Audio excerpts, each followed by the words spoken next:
Leader McConnell, Speaker Ryan, Leader Schumer, Leader Pelosi, distinguished members of Congress,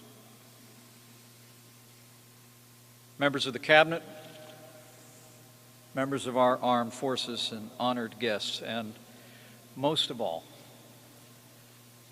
to the McCain family, to Cindy, his children, and Mrs. Roberta McCain.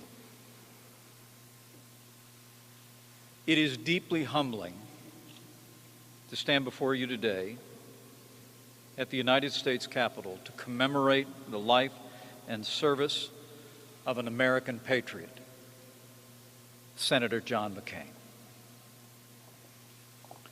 The President asked me to be here on behalf of a grateful nation to pay a debt of honor and respect to a man who served our country throughout his life, in uniform and in public office. And it's my great honor to be here. In the long history of our nation, only 30 Americans have lain in state here in the United States Capitol Rotunda. Today, as a reflection of the esteem in which his colleagues and our country hold him, Senator John McCain joins those ranks. The son and the grandson of four-star admirals, John came from a family that prized military service. He entered the United States Naval Academy when he was just 17 years old. His service as a naval aviator took him around the world and eventually to the war in Vietnam. It was there, on his 23rd bombing run, that John was shot down and captured. Refusing early release for the sake of his comrades, he endured 5.5 years of confinement and torture. Then, as now, Americans marveled at the iron will of John McCain. But captivity did not diminish John's sense of calling or his commitment to mission. As he would later say, "I fell in love with my country when I was a prisoner in someone else's." And after he made it home, John traded service in the uniform of the United States for service in Congress, exchanging the rank of captain for congressman and later senator. For 35 years, John served in these very halls, under this very dome. And he fought for what he believed in. In my years in Congress and as vice president, we didn't always agree either. And he almost always noticed.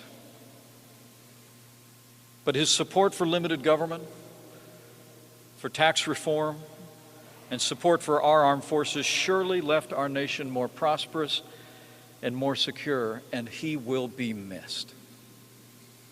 As President Trump said yesterday, we respect his service to the country. Like many of you gathered here, I also had the privilege of traveling with Senator McCain to visit our troops overseas. Earlier this week, I told Cindy of a time on a trip through Iraq.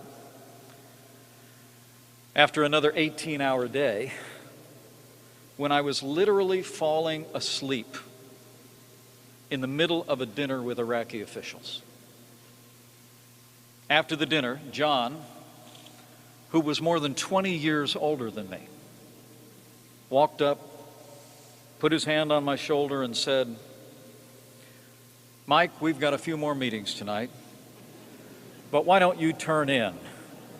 You look like you could use some rest." Thanks, John.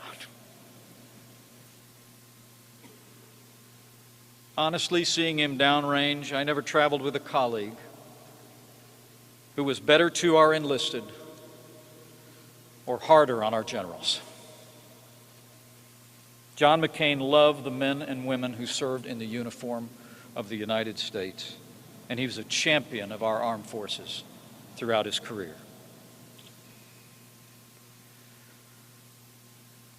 In every generation, there are those who put country first, who prize service ahead of self, who summon idealism from a cynical age. John McCain was such a man. Today, he lies in the place where he served to the last, the Congress of the United States. Soon, he will go to rest on the grounds where he served first, the United States Naval Academy. The eyes of the American people will be upon him as he goes. And so too will their prayers for him, and especially for his beloved family gathered here today. And we will pray that those who mourn shall be comforted. So we mourn with those who mourn, and we grieve with those who grieve, but we do not grieve like those who have no hope. Because John McCain, like millions of Americans, held firm to that hope from an old hymn that became the title of a book he wrote some 20 years ago, Faith of Our Fathers. The full stanza of that hymn reads, "Faith of our fathers living still, in spite of dungeon, fire, and sword. Oh, how our hearts beat high with joy whene'er we hear that glorious word." John McCain held firm to that faith, the faith of his fathers, through dungeons, fire, and sword. And he held fast to his faith in America through 6 decades of service. We gather here today to honor an American patriot, served a cause greater than himself. And we gather here remembering a man who knew how he wanted to be remembered. And so let me say to all those gathered and his beloved family, on behalf of a grateful nation, we will ever remember that John McCain served his country, and John McCain served his country honorably. May God bless the memory of John McCain. May God comfort his family and friends. And may God continue to bless the United States of America.